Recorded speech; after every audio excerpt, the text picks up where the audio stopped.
ची चिंता वाढवणारी बातमी आहे।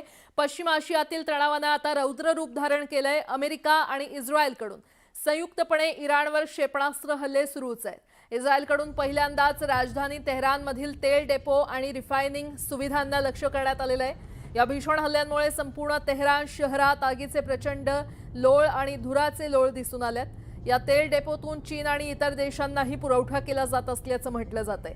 त्यामुळे या हल्ल्याचे जागतिक पातळीवर आणखी पडसाद उमटण्याची चिन्ह आहेत।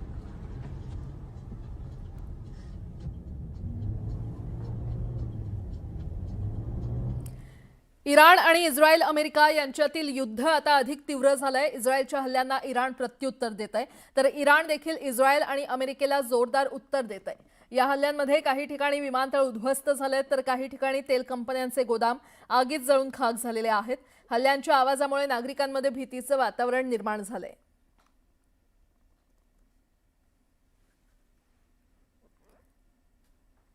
ही ठिकठिकाणची दृश्य आपण पाहतोय।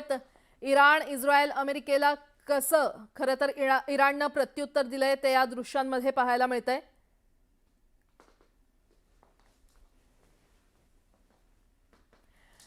इराणचे वरिष्ठ धर्मगुरू आयातुल्ला खामेनींच्या मृत्यूनंतर इराणची सूत्र कोण हाती घेणार याकडे संपूर्ण जगाचं लक्ष लागलं होतं आणि अखेर आता खामेनींचा मुलगा मोज्तबा खामेनींच्या हाती इराणची सर्व सूत्र असणार आहेत।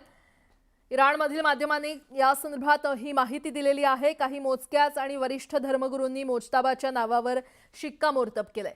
दरम्यान एकीकडे नव्या नेतृत्वाची निवड होत होती, तर दुसरीकडे अमेरिका आणि इस्रायलकडून इराणवर हल्ल्यांचं सत्र सुरूच होतं।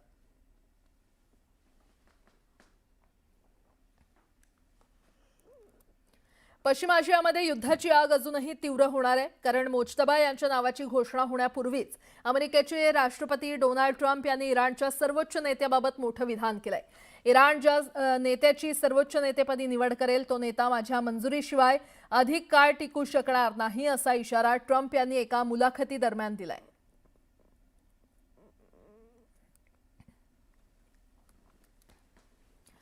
इराणचा वरिष्ठ लष्करी अधिकारी अबू अल कासिम बाबाईयान याला ठार केल्याचा दावा इस्रायलच्या लष्करानं केलाय। इस्रायली संरक्षण दलाच्या माहितीनुसार बाबाईयान हे इराणच्या सर्वोच्च नेत्यांच्या लष्करी कार्यालयाचे नवे प्रमुख होते, तसंच ते खातम अल अंबिया सेंट्रल मुख्यालयामध्ये चीफ ऑफ स्टाफ म्हणून काम पाहत होते। दरम्यान या दाव्यामुळे इराण इस्रायल संघर्ष अधिक तीव्र होण्याची शक्यता आता वर्तवली जाते।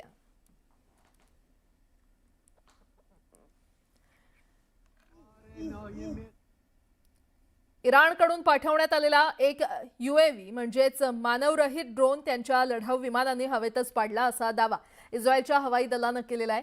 इस्रायली हवाई दलानं या कारवाईचा व्हिडिओ आणि रेडिओ संवादही प्रसिद्ध केलाय। प्रसिद्ध करण्यात आलेल्या दृश्यांमध्ये लढाऊ विमान लक्ष्य लॉक करताना आणि त्यानंतर ड्रोनला हवेतच पाडताना दिसतंय। या घटनेनंतर मध्य पूर्वेतील तणाव आणखी वाढण्याची शक्यता व्यक्त केली जाते।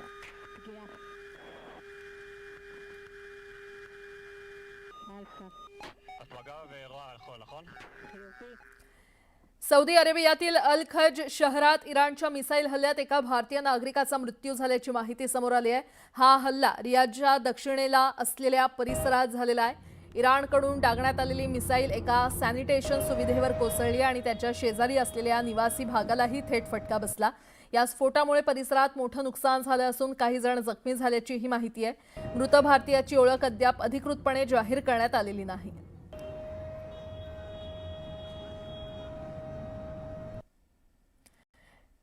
इराण अमेरिका युद्धात हायपरसॉनिकचा प्रहार पाहायला मिळालाय, कारण क्षणातच लष्करी तळ उद्ध्वस्त झालं आणि त्यामुळे युद्धाचा भडका उडालाय।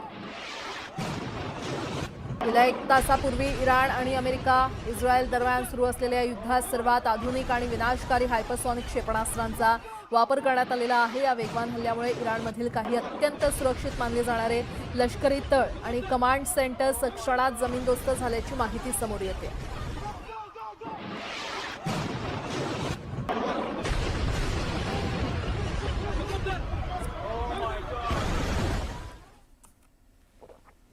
पुढची बातमी। इस्रायल आणि अमेरिकेच्या हवाई दलानं इराणच्या तेल साठ्यांवर केलेल्या भीषण हल्ल्यानं केवळ मध्य पूर्वेतच नाही तर थेट चीनमध्ये देखील धडकी भरली आहे। इराणच्या 5 मोठ्या तेल सुविधा उद्ध्वस्त झाल्यानं चीनसाठी हा सर्वात मोठा झटका मानला जातोय। चीन आपल्या एकूण गरजेच्या 15% कच्चं तेल हे एकट्या इराणकडून अत्यंत स्वस्त दरात आयात करतो. पण आता इराणवरच्या या हल्ल्यामुळे चीनची ही स्वस्त इंधनाची नळी कायमची बंद होण्याची शक्यता आहे. यामुळे चीनची इंधन सुरक्षा आता किती काळ टिकेल असा प्रश्न निर्माण झालाय. इराणवरील या प्रहारामुळे जागतिक बाजारात कच्च्या तेलाचे दर भडकणार असून त्याचा थेट परिणाम आशियाई अर्थव्यवस्थांवर होणार आहे. तर इराणच्या प्रत्युत्तराच्या धमकीनं आता हे ऑइल वॉर महायुद्धात रूपांतरित होणार का याकडे जगाचं लक्ष लागलंय.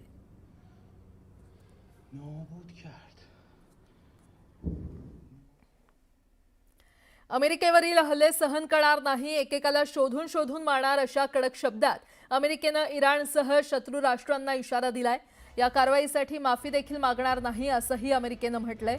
अमेरिकन नागरिकांच्या जीवाशी खेळणाऱ्यांना सोडणार नाही असं खळबळजनक विधान सचिव पीटर हेक्सेथ यांनी केलेलं आहे. अमेरिकन सैन्य आता कोणत्याही कारवाईसाठी जागतिक स्तरावर स्पष्टीकरण देणार नाही किंवा माफी देखील मागणार नाही असंही ते म्हटलेत. अमेरिकन नागरिकांना धोका निर्माण झाल्यास शत्रू जगाच्या कोणत्याही कोपऱ्यात लपलेला असला तरी त्याला शोधून काढलं जाणार असंही हेक्सेथ म्हटलेत. संकोच न करता शत्रूचा खात्मा करणं हेच अमेरिकेचं आत्ताचं मुख्य धोरण असल्याचं हेक्सेथ यांनी स्पष्ट केलंय. मध्य पूर्वेतील युद्ध पेटलेलं असतानाच अमेरिकेनं हा कठोर इशारा दिला.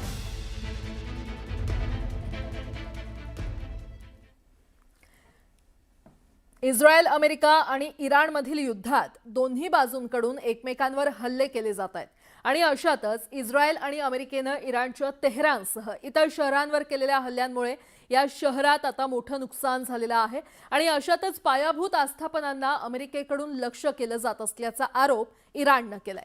पाहूयात. युद्धाच्या आगीत जीवनाची राख रांगोळी.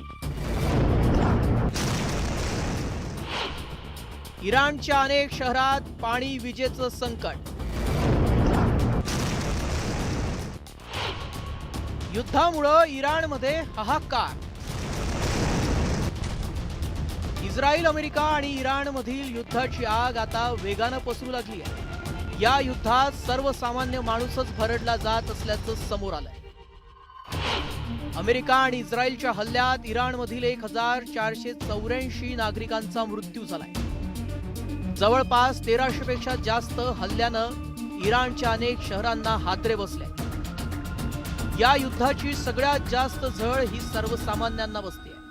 अनेक घरं उद्ध्वस्त झाली आहेत. परिवारांची ताटातूट झाली आहे. कुठून बॉम्ब पडेल या भीतीनं इराणच्या नागरिकांमध्ये दहशतीचं वातावरण आहे. इराणच्या 14 आरोग्य केंद्रांनाही निशाणा बनवण्यात आलंय.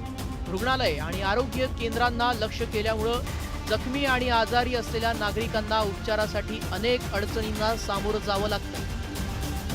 युद्धामुळं जखमी होणाऱ्यांची संख्या मोठी असते, त्यामुळं रुग्णालयांवर मोठा ताण असतो. अशातच रुग्णालय आणि आरोग्य केंद्रांना लक्ष्य बनवण्यात आल्यानं हजारो नागरिकांना याचा फटका बसतो.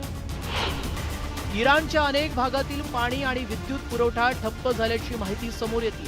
अमेरिकेनं केशम द्वीपच्या पाणी पुरवठा प्लांटवर हल्ला केल्याचा दावा इराणचे परराष्ट्र मंत्री सय्यद अब्बास अरागची यांनी केला.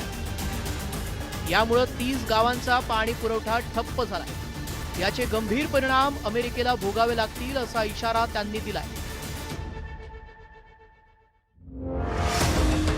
जेव्हा कोणत्या शहरातील विद्युत पुरवठा बंद होतो, रुग्णालय, दूरसंचार सुविधांसह आवश्यक सेवा सुविधा बंद होतात, पाण्याची टंचाई निर्माण होते. केवळ सर्वसामान्य नागरिकांना याची मोठी झळ सहन करावी लागते. कारण या सर्व अत्यावश्यक बाबी सर्वसामान्यांशी निगडीत असतात. मिसाईल आणि बॉम्बचा वर्षाव होत असताना इराणमधील सर्वसामान्यांना जगण्यासाठी संघर्ष करावा लागतो. अशातच दोन्ही बाजूंकडून आपापल्या यशाचे दावे केले जातात. इराणचे जवळपास 300 मिसाईल लॉन्चर नष्ट केल्याचा दावा इस्रायलने केलाय. तर आपण दिलेल्या कारवाईत कुवेत, बहरीन, UAE मध्ये असलेल्या अमेरिकेचे 20 तळांचं मोठ्या प्रमाणात नुकसान केल्याचा दावा इराणनं केला. दोन्ही बाजूंकडून दावे प्रतिदावे केले जात असतानाच इराणसह आखातातील सर्वसामान्यांच्या जीवनावर मोठा परिणाम होतो. प्रत्येक मिसाईल हल्ल्यासोबत हजारो नागरिकांमध्ये आपल्या आणि आपल्या परिवाराबाबतची चिंतेची ढग दाटून येत आहे. Bureau report, news 18 Marathi.